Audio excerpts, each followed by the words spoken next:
Hi, I'm Suki. And I'm Claire. Welcome to Getting Psychic, where you can listen to us use ourselves to test the theory that anyone can get psychic. So you slept for 6 hours? I mean, I slept for 6 hours uninterrupted. I went back to bed. Okay. I had to pee. I will often wake up every 2 hours, or I'll just be tossy-turny. My body sucks, and so I'll just not get good sleep. And so I feel like we're not supposed to say that. You're right. My body doesn't suck. My body's amazing. It has crazy electrical currents sometimes while I'm sleeping. That's wild that you wake up every 2 hours. That's like a newborn. That's me. Yay! I just don't have a mommy to take care of me. I just am like, oh, you don't? I have an Eric. I have a partner who he sometimes also has to wake up every 2 hours because I'm like a monster tossing and turning. So I'm going to Austin today. Yeah, tell me about it. Tell me about it. Tell me. Good job. I think I'm going to stop drinking. I have this feeling. Like, I've been feeling it show up. It's been like, hey, just so you know, there's going to be a no drinking thing soon. And I'm like, that seems not a good idea for me socially. And mostly just socially. Like, I don't give a shit, really. But I'm like, but that's how my people have fun. Yeah. Whatever. You can find a way around it. Yeah. Well, and I all of a sudden, like, I have historically not liked kombucha. And all of a sudden, I'm like, oh, this is delicious. And I'm like, oh, maybe. And then last night, Eric had brought home some sake. And I was like, oh, I love sake. I'll have a sake. I opened it. I took 2 sips. And I was like, I don't want that at all. I was like, fuck. Yeah. You're like, oh, God, my body's telling me something. I know. So annoying. Yeah, that's weird that you say that because I have this feeling like I'm having these like couple symptoms that I can't shake. And, you know, like I am pretty on it when it comes to medical stuff after having with like the celiac thing and the Hashimoto's thing. I'm like really tuned into how my body responds to food and things. Yeah. Yeah. When it comes to wine and coffee, I'm like, can I just have this? Just 2 poisons, just 2. Yeah, but it is telling me. Yeah.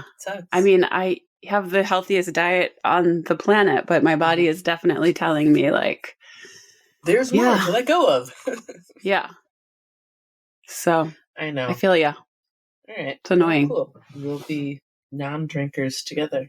We'll be sober while everyone we know is trashed. Should we change the name of this podcast?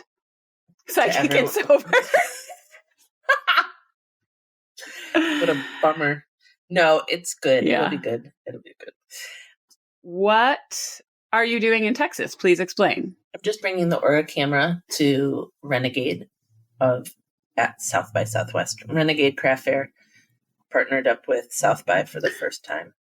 So we're going there, and it's 3 days long, and it's just Eric and I, and we've never done a Renegade without help. So this should be fun. This is like a Renegade on steroids, dude. Is it? In my mind, I'm like, it's going to be boring.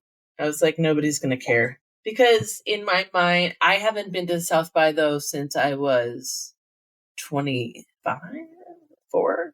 So that was vastly different. Well, we'll see what happens. I'm like, we'll see what happens. I don't know. It's one of those things of like, we've never done it. They've never done it. So we don't know what it's going to be like. Well, you're going to make a lot of money. Maybe. I don't know. Some of them blow. Like LA sucks. Oh yeah. LA is terrible. Okay. It's terrible. I mean, like we only make like maybe 2,000 a day. How long are the shifts? Well, mine is different than Eric's because Eric goes and sets up. Eric's is forever. He's the biggest trooper in the world. It starts they start at like 11 or 12 until I mean, it goes from like sometimes like 11 to 6, 12 to 7. It depends on like where. Oh, yeah. So full days. Mm-hmm, full days. Okay. So explain this, please. So you have an aura camera. Does it really take pictures of auras? Yeah. What does it mean? It's this camera that was invented by this guy named Guy Coggins. And it's like a Polaroid body, or now it's a Fujimax body that's encased, connected into these hand plates that have sensors on them. And the sensors correlate with chakra points on your hands. And so based on what it reads, different colored LED lights flash. I have no idea how he figured out where, how, why, but they're like incredibly consistent. It's really weird. Like, there are chakra points on our hands. I guess so. I did not know about it. Eric actually told me. Yeah, but I guess so. I mean, I know that there are big power centers in our hands, so it would make sense to me that they would move up. So they basically, like, your hands go on these sensors and it transmits energy to the camera and affects the camera is reading something through the hand plates. And then that translates into color based on what it's reading, and different colors in different places. Have I taken yours yet? You haven't. I know you had it done at Sparrow when you guys had a Christmas party or something. It's the most fun being able to. I mean, when it's really busy, I can't talk to people, which sucks. But I made a booklet that explains all the colors and placements. Oh, nice! And yeah, it's really. I mean, the design is okay. I really want to make it better. This was one of the many things I was supposed to do on my vacation that got destroyed by a washing machine. You have learned to associate certain colors with certain, like, character traits or energy traits. Yeah. Do you believe them? Yeah, absolutely. Is that... I think that's a funny question. Do you believe it? No, I don't think that's a funny question. I mean, like, when I fucking first got the camera and it showed up and I didn't touch it, and Eric called and was like, how's it look? I'm like, I don't know. I was like, I didn't open it. And he's like, what are you talking about? You have like the toy. And I'm like, what if it's bullshit? All of a sudden I was like, oh my God, what if I just spent an obscene amount of money in cash? Yeah. Obscene. Yeah. What if I just bought snake oil? Yeah. What if you bought a lie? I will be so devastated because I'm not a good liar, and I'm not. Yeah. And I don't want to, like, if this is pretend, I don't like it. I don't want to do it. And luckily it's totally not. It's awesome. I love them so much because it's the most fun to be able to show people how insanely amazing they are inside, like how insanely positive. Like, so many people come up and they're like, it's gonna be black, and I'm like, you didn't do anything that bad. And then I take their picture and it's just like so unbelievably vibrant. And then when I tell them about what the colors mean, it's so cool to just like watch people feel seen and beautiful. Yeah. It's awesome. Yeah, I love it. Cool. It's one of my favorite things is doing these photos. It's like a little gateway into spirituality or something. It's like the gateway drug. I have made many a humans cry because you can see, because you're a bitch, spirits, because I'm because I am mean. But you know, it's like there's a certain pattern I can see in the picture where I know that it's somebody from this lifetime that's with them, that's past. And as soon as I point it out, I'm like, so this is somebody from this lifetime that's with you, and it usually connects into one of their chakras. And so it'll either be like, you know who you are based on them. And they just like immediately know who it is. It's really sweet. That's cool. Yeah. And it's also funny figuring the things out. Like a bunch of it I read, it's like, I understand from the chakras. It's like they do correlate to the chakra systems. But some of this stuff, it just shows up sort of like as I'm talking. And that is a witchy thing where all of a sudden I'll be like, oh, this is that. And I'll be like, oh, cool. Like you have a knowing. Yeah. I call it a knowing and you call it a witchy thing. But I do call it a capital K knowing. I'll call it a knowing sometimes too. But yeah, it's a witchy. Oh, really? Capital K knowing. If you're going to feel something, go for it. I've been blowing up your phone about Carolyn Miss and her book, Entering the Castle. Yes. That I picked up. She registers to me as like a very terse Catholic nun vibe. I kind of like people like that. But so I've been thinking about spirituality, and I've been thinking about the potential selfishness of it. Yeah. Like, I think that she points it out in terms of like really strongly. It's something that really fucking pisses her off.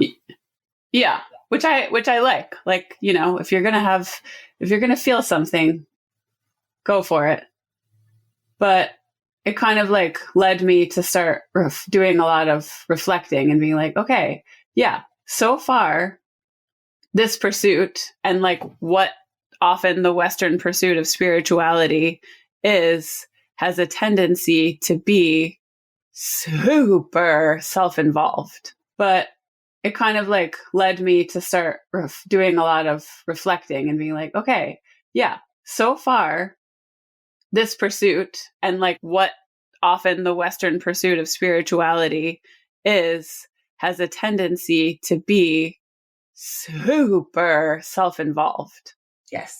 Like, I'm missing something and I'm going to go talk to a medium and she's going to fill in the blanks for me. But all roads lead back to me. All roads lead back to this existence on this plane and like how I can achieve stuff on it. Right. So there's that part of it. And I also believe that like a lot of things, like the reason that people are probably just, no matter where they fall on the spectrum of spirituality, very drawn to the camera is because like, here's something that you pay $10 for and it's all about you. It's like not most people are like, okay. Whatever. I gave it a price. How much is it? 25? At least 50? Oh no, it's at least $40. Most people charge like $85, but yeah. That's crazy. Continue. Don't sell yourself short. Okay, good to know. Good to know. But it's like, someone sees that and they're like, yeah, I'll drop $40 on this because I can focus on myself or whatever. Yeah. Like the whole thought of wellness. Yeah. And wellness almost morphing into a type of spirituality is very weird and frankly like off-putting to me. So that's why it's the stuff that she says kind of resonates. But it did make me think like, damn, so much of this pursuit is all about me navigating this plane, or it was in the beginning. And now I'm kind of, well, fortunately, I have always had a thing in me that I knew I was here to help people. And it's funny because reading this kind of has shown a light on the fact that when I'm doing something like this, for example, or the blog that I'm writing to help salon owners like operate their businesses better, and I have nothing to gain from it, but like giving, like those things light me up. Yeah. Like the thought of doing this for you was like, joyful. And doing that is also super fucking fun. Will I make a penny from it? The blog, no. I mean, we're going to make millions from this podcast, but that's just going to be a side effect. Like helping people. Just kidding. But, you know, like having that seed planted, no matter like how terse and like intense she is, has been a really nice way to reflect on this little journey. I think it's also, I mean, I love, like, I do not like really flowery, like, oh, the mysticalness of where it's a little bit too soft and poetic and like precious. And yeah, it sets off alarms for me. I'm like, I don't trust you. Well, right. And I think that has to do with like our personalities being like, mm-mm. Whereas it's like, don't help me. Be straightforward. And so when there's a little bit of a like, I mean, if you were reading her, it's not like that. It's because you're listening doing both. To it. Oh, you are? Okay. I'm reading and listening. Okay. So now I just like go deep. Yeah. But it's like, well, I want to be reading this while I'm in my car. So then I started listening, and now the listening has gone into my reading. So now I'm reading in her voice. And with her voice, totally. It's amazing. I mean, like, I love having a variety of different kinds of healing, I guess, humans or whatever's that have different tones, even though I tend to lean into more Carolyn Mice tone than anyone else. Yeah, I mean, I think that like from my experience with your work, you have just kind of like this comforting, authoritative, but not aggressive or terse tone. It's like you kind of like provide a sense of confidence. Thanks. For me, anyway. I mean, I think that it's one of those things where I give information like, this is the information that I have. You can use it if you want to. Totally. That's it. And she definitely has a more like, yeah, no, this is how you use this information. Like, you're an idiot if you don't. Which I'm like, okay, take it or leave it. Yeah. But, you know, it is one of those, I think that the healing community, I've had a lot of, I actually am super turned off by it. I'm not a part of like any groups or like hangs or the community. Like, there's a couple of communities in Chicago of healers that, you know, they'll have big events together, this yoga center. And I've had people be like, you should come. They're amazing. And people are doing healings on each other. And I'm like, not a chance. Like, it just sounds gross to me. Tell me more about why. The amount of healers. So my body doesn't function normally. And so I'm in a wheelchair now, but I used to use walking sticks. And twice in my life, like within a few years of each other, I had two different Chicago healers. One watched me struggle. I was at a conference and I was going to the bathroom, which was, of course, all the way fucking down the hall. And anytime I'm at a conference, it's so many people, and I wasn't as good at protecting my energy. I still sometimes suck at it.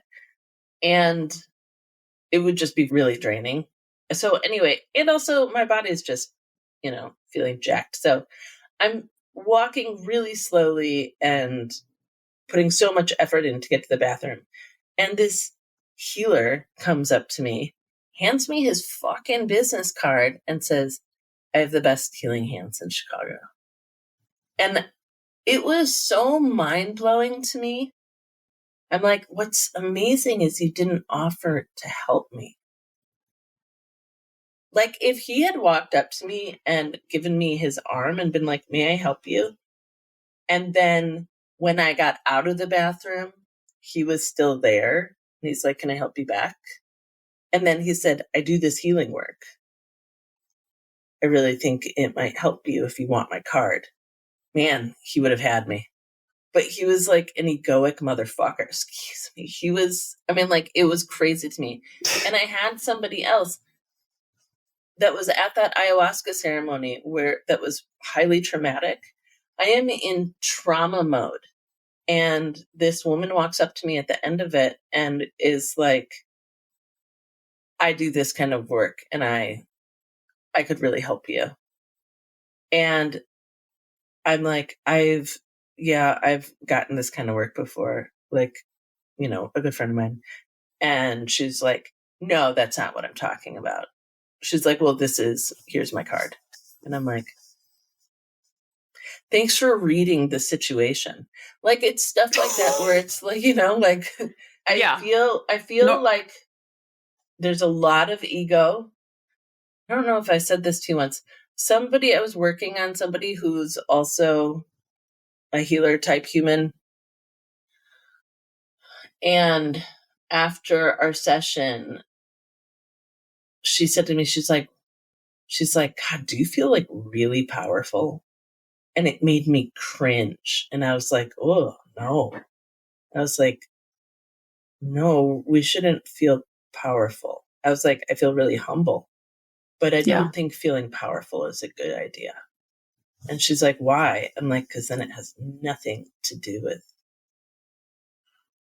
like, because that means, like, if it's a power thing, ew. And I think that for a lot of people it is. I do think it's really funny that you and I are both deeply embedded in, I'll call them industries, where we don't feel like we exactly relate to our peers. Yeah. Yeah. I mean, totally agreed.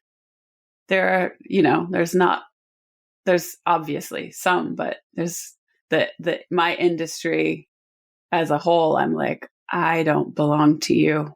The Sesame Street song, one of these kids is doing his own thing. One of these kids is not the same. Just popped in my head. Apparently that's us. That's us. No, I mean, I feel like that's super interesting. The thought of ego and healing and how they should really be separate, and how it kind of ties into like when our pursuits like aren't like self-serving, like how they can be more powerful. Yeah. Yeah, that's one of the reasons that I find the energy system that I use, it's called source point therapy. I find it so beautiful and powerful. Well, there's so many reasons. It's such a multi-layered energy system. One of the biggest things to me is it's really the idea of being responsible to the person that you're working on is really embedded in each teaching. Like the first thing that we're taught is creating a container. Like we don't touch the person for a few minutes, and we create a container around the client. We also are connecting ourselves to source, and we're connecting them to source. So our energies are never actually touching. Like we're both connected into source. So like I'm getting a source healing and they're getting their source healing. So you're not like pouring your energy through your client.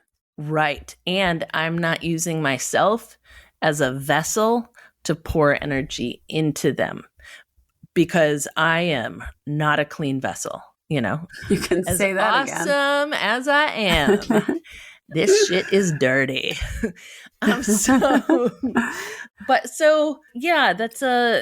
a weird thing. So this was a beautiful thing to me when I was learning Source Point is the energy is coming from elsewhere. I'm connected to it separately than they are. And that means we're working through that space. Another thing. Wait, can you tell me, sorry to interrupt. Can you explain container more? I don't get it. Like you say you in Source Point you create a container. What does that exactly mean? Container is, so shamans do this in ceremonies. You will be going through this as well. There is a energetic field created that won't allow other entities in, because you Okay. are very open. And so because other entities aren't being allowed in, and let's say the shaman is also working to expel any energies that come out of the client or, the person going through the ceremony. That's the container. It's a safety. It's a safety for you. It's a safety for everyone around you. It's a safety for the practitioner. And and I just think it's really important, and not all systems use it. And okay. So it's like when I ground and protect before I meditate, or if I'm about to go do something like crazy where I'm going to be around a bunch of people, I'll create protection. right. So it's like the practitioner is creating that for their client. Yeah. That's in a sense what the container is. Yes. It's an energetic safety. It's like being in what do babies get wrapped up in? Swaddling? Yeah, it kind of is to me, like it's like that. It's like an energetic swaddling of like, you're safe. Like, this is your safety. This is your dance space. This is my dance space. So otherwise, I feel like it's willy-nilly, because in energy work, you're really opened up. And there is, foreign energy all the fuck over the place. And so...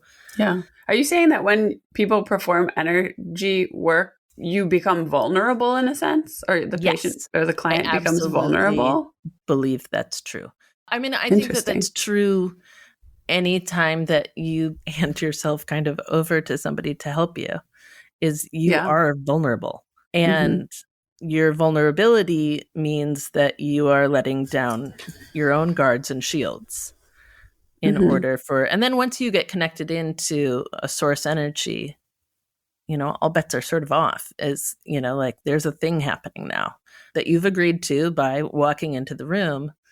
And that's why I think it's important for a practitioner to have a real strong code of ethics about what they're doing. And I think that humility has to do with that. Every time I work on somebody, I am incredibly humbled by the fact that they are allowing me to do this. And another thing that SourcePoint does that I had never even thought about this before learning it. So the second thing that we do is we scan for off the body. We haven't touched the body yet. We scan the body for what's called the entry point. And this is the first spot that the body has given me permission to touch. So I scan the entire body until it kind of feels like how I imagine like little baby jellyfish would feel like to your fingers. Like, it's like a little bit electric. And it's like, okay, here, this is where you can touch. And I hold that, and I hold it sometimes for quite a while until it releases me, which is my permission, the body giving me permission to continue the work and touch the body. Because, we never think about, and I had never thought about it before, we hold so much trauma in our bodies at different places that we may or may not know about. But if you touch somebody in that area, they're immediately going into shutdown. Like everything tenses up, and it's going to take a minute for their body to decompress and be like, I'm safe, it's fine. So when I learned that, I was just like, sold, done. Like, we've already, the first two things I've learned have taught me how to be responsible, and to make sure that the person that I'm working on, that their comfort and well-being is my number one focus. And you know what's interesting about even the term healer is that what you're really doing as a healer is like, you're not the power. You're helping people heal themselves, right? Yeah, totally. I just consider myself like a conduit. Like, I'm just a marionette. Like source tells me, okay, go here now, go here now. I mean, source in the body, but like I scan, I'm scanning for a very specific thing. My intention is very specific, and I scan and it shows me where that primary blockage that is inhibiting the information of the blueprint from flowing. And so I hold that and then it moves, which goes back to our thing earlier when we were talking about power and saying like, I can do this. It's like, I don't do shit. I create the container. I hold that. I'm being responsible in the ways, that I was taught in order to assist you in your healing. I'm not doing shit. Source might be, you might be. That's so weird because like on your office door, doesn't it say Claire Mooney, Master of the Universe? Well, is it master? Or masturbator? Well, that's just self-healing. What about in terms of like finding a healer? Like I, say, I need help. I need energy work. Like, I mean, that as far as I'm how do you find people that you can trust that aren't going to be that guy that I know, that gave you his card totally instead of helping you? I mean, I think that really at this point, word of mouth. I mean, like that's how I get all of my clients is just word of mouth.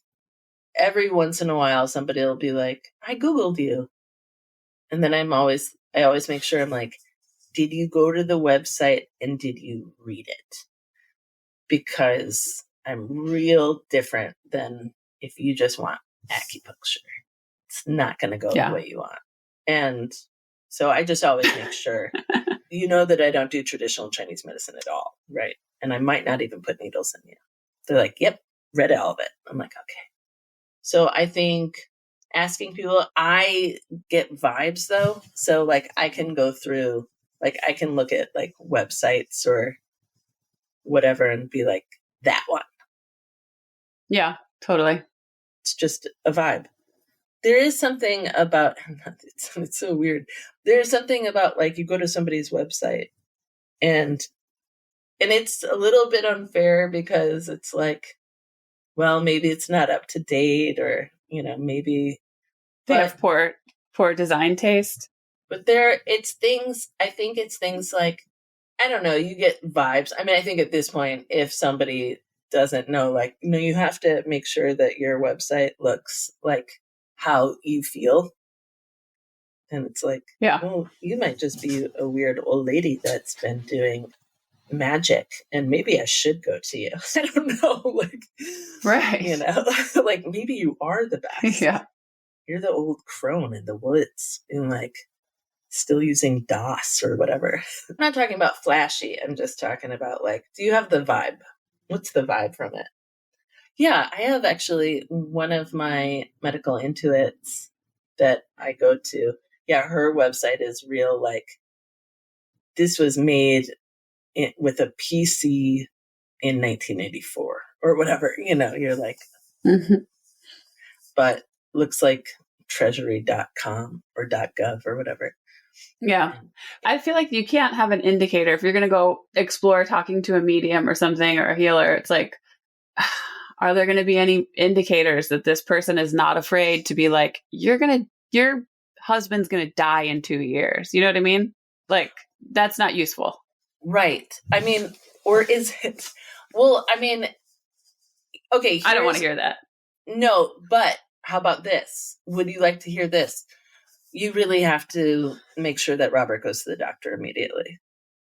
Fine. I mean, but yeah, I mean, that's the thing. Like, this is a huge thing. This is actually in astrology school. Also, when I was learning how to read records, it's like people, like I will talk to people that have passed on, connect into people who have passed on. But my teacher was telling me how she's had people ask if somebody had died. Like they didn't know if this person had died and they wanted to know. And she did it. And she did it. And she did it once. And she's like, I'll never do it again.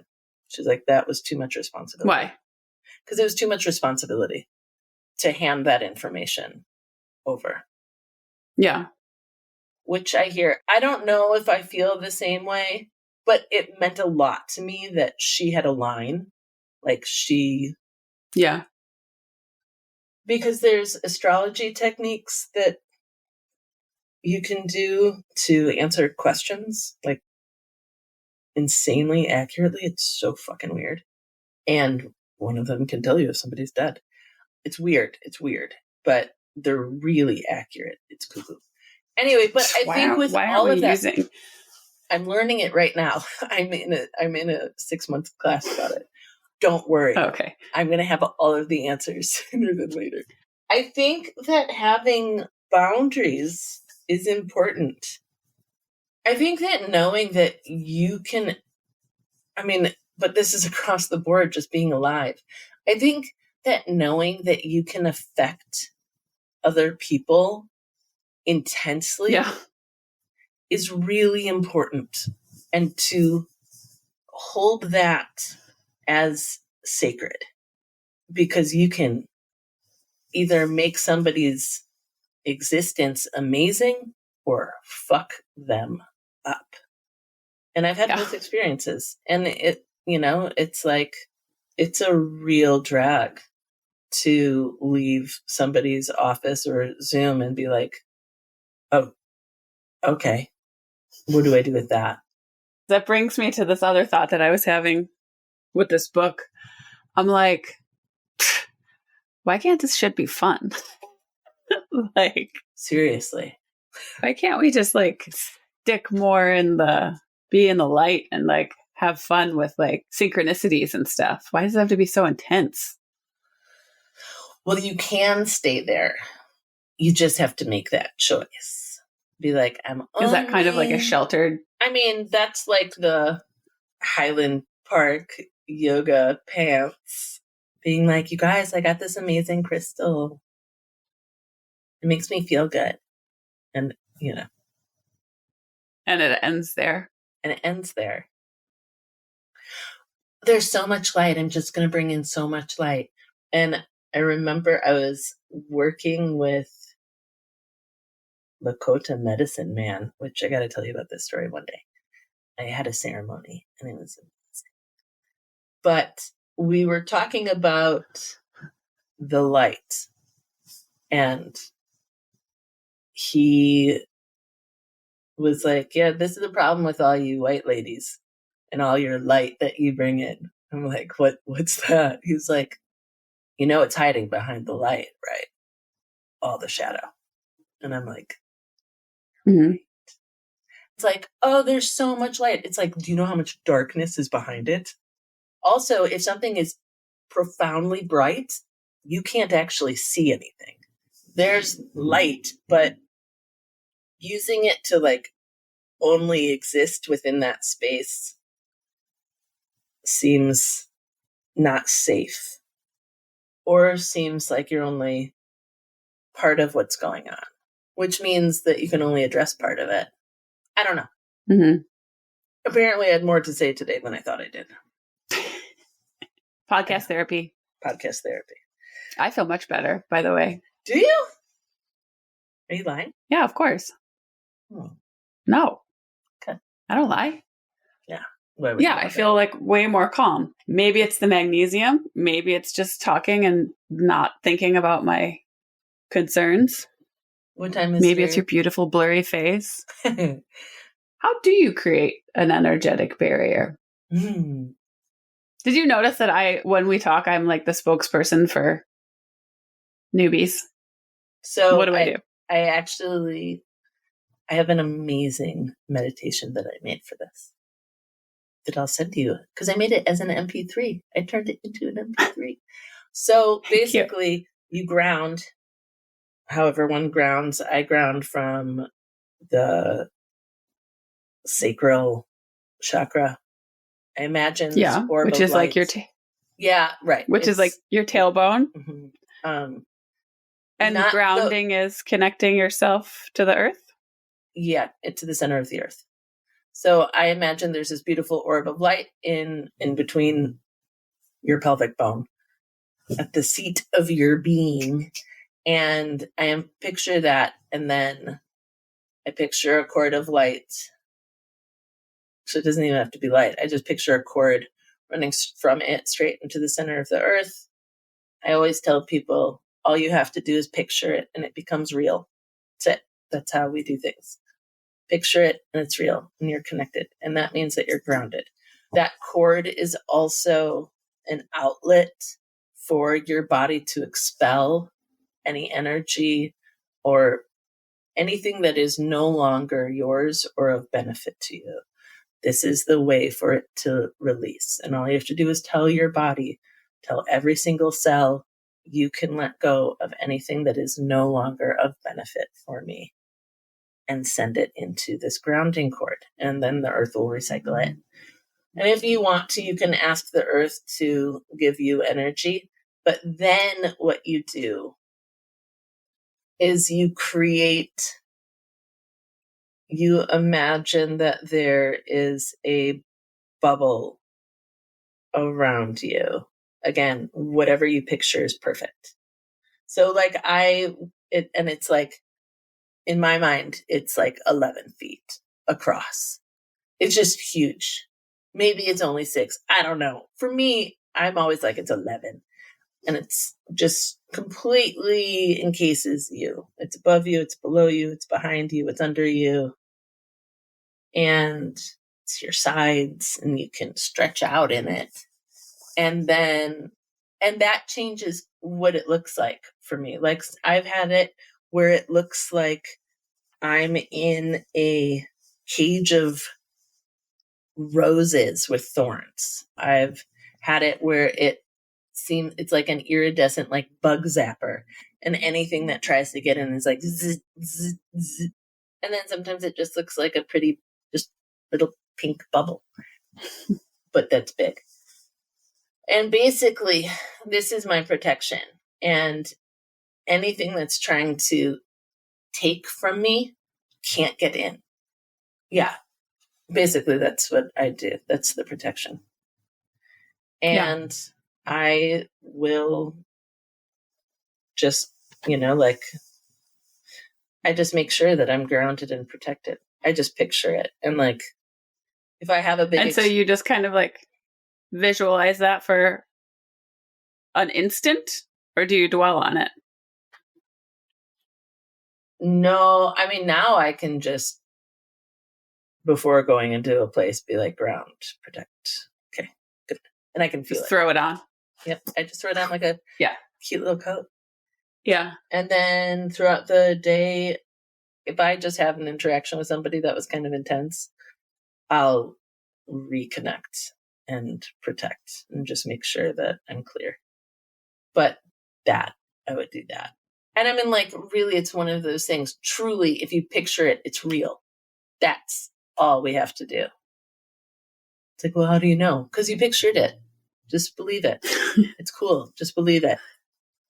Did you see it behind you? Did you see it next to you? Did you see it under you? Picture it. Another thing that I'll do, which first time I did this, I did it in front of someone, and they were like, "You're hologramming." I'm like, okay, whatever. Picture yourself in front of you. Just picture yourself. Put a bubble around you. Ground you into the earth. And then bring that into you. That is weird. I started doing that naturally. Yeah. Like I do this thing where I'm kind of like sitting in front of myself, cross-legged, like knees to knees. And I'm just taking care of myself. It's very weird. But feels good. Yeah, right. All right. Well, don't you have to fly today? You probably gotta go. Yes, I have to do my garbage. Yeah. I have to pack. I don't want to, but I have to. Get it together. Don't forget your camera. Yeah, I'll remember that one. All right. Thanks. Signing off. Yeah, I'll talk to you soon. Goodbye. Okay. Bye, boss. See ya. Thanks so much for listening. We hope you enjoyed today's weird conversation as much as we did. Be sure to subscribe or follow us wherever you get your podcasts. If you liked today's episode, please consider leaving us a review to help others discover our podcast and join our club.